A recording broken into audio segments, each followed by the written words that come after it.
Students digestion and absorption of lipids के बारे में पढ़ते हैं। Digestion and absorption of food के बारे में हम प्रीवियस लेक्चर्स में पढ़ चुके हैं, जिसमें हमने कहा कि डाइजेशन हमारे पास क्या है, सिंपल ब्रेकडाउन है फूड पार्टिकल्स का या फूड मॉलिक्यूल्स। फूड के जो बड़े बड़े मॉलिक्यूल्स हैं वो ब्रेकडाउन होते हैं स्मॉलर कंपोनेंट्स में।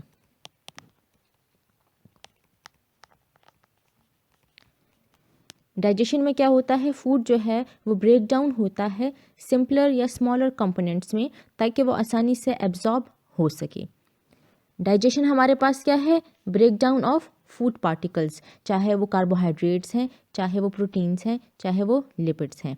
जबकि एब्जॉर्प्शन हमारे पास क्या है कि यही फूड पार्टिकल्स जो बड़े बड़े मॉलिक्यूल्स ब्रेक डाउन हो गए थे स्मॉलर कंपोनेंट्स में, वो आसानी से एब्जॉर्ब हो सके थ्रू ब्लड स्ट्रीम, और जहाँ इनकी ज़रूरत हो वहाँ तक वो पहुँच जाए या रिसीव हो सके। डाइजेशन में हमने पढ़ा था जो प्रीवियस लेक्चर्स में कि डाइजेशन में हमारे पास इन्वॉल्व होता है माउथ, फिर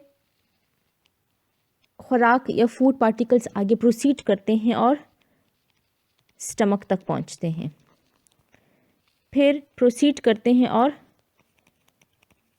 इंटेस्टाइन तक पहुँचते हैं, जिसमें हमने इंटेस्टाइन के 3 पार्ट्स पढ़े थे, ड्यूडेनम, जेजुनम एंड इलियम।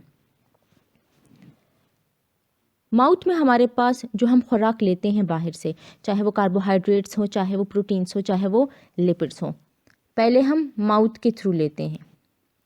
तो माउथ में ही खुराक की डाइजेशन स्टार्ट हो जाती है, चाहे वो मैकेनिकली हो चाहे वो केमिकली हो। कुछ फूड पार्टिकल्स ऐसे हैं, कुछ फूड कंपोनेंट्स ऐसे हैं जिनकी सिर्फ और सिर्फ मैकेनिकली ब्रेकडाउन होती है माउथ में। कुछ पार्टिकल्स ऐसे हैं जिनकी मैकेनिकली भी होती है और केमिकली भी होती है। लेकिन जितने भी खुराक हम लेते हैं, फूड पार्टिकल्स लेते हैं, उनकी मैकेनिकल डाइजेशन जो है वो माउथ में ही स्टार्ट हो जाती है। और मैकेनिकली हम कहते हैं ये च्यूइंग का प्रोसेस, चबाने का प्रोसेस। फूड पार्टिकल्स जो हम चबाते हैं, जो फूड हम लेते हैं, जो चबाते हैं, चबाने प्रोसेस को, च्यूइंग के प्रोसेस को, और उस प्रोसेस से, उस डाइजेशन, उस मैकेनिकल डाइजेशन से जो फूड पार्टिकल्स ब्रेक डाउन हो जाते हैं थोड़े बहुत, उन्हें हम कहते हैं बॉलस, उन्हें हम कहते हैं बॉलस।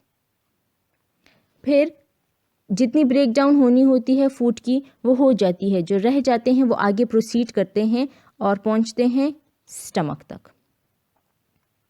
इस प्रोसेस के दौरान कुछ फूड पार्टिकल्स की ब्रेक डाउन यहाँ हो जाती है स्टमक में, कुछ की नहीं होती। लेकिन माउथ से जब स्टमक तक प्रोसीड करते हैं तो हमने कहा था कि थ्रू एसोफेगस जब ये जाते हैं तो इस बीच में म्यूकस जो है वो सिक्रीट हो जाता है, या पेरिस्टाल्सिक मूवमेंट की वजह से ये फूड पार्टिकल्स जो हैं थोड़े बहुत इनकी डाइजेशन हो जाती है और ये यूनिफॉर्म फॉर्म में आ जाते हैं, और म्यूकस की वजह से ये लुब्रिकेट हो जाते हैं।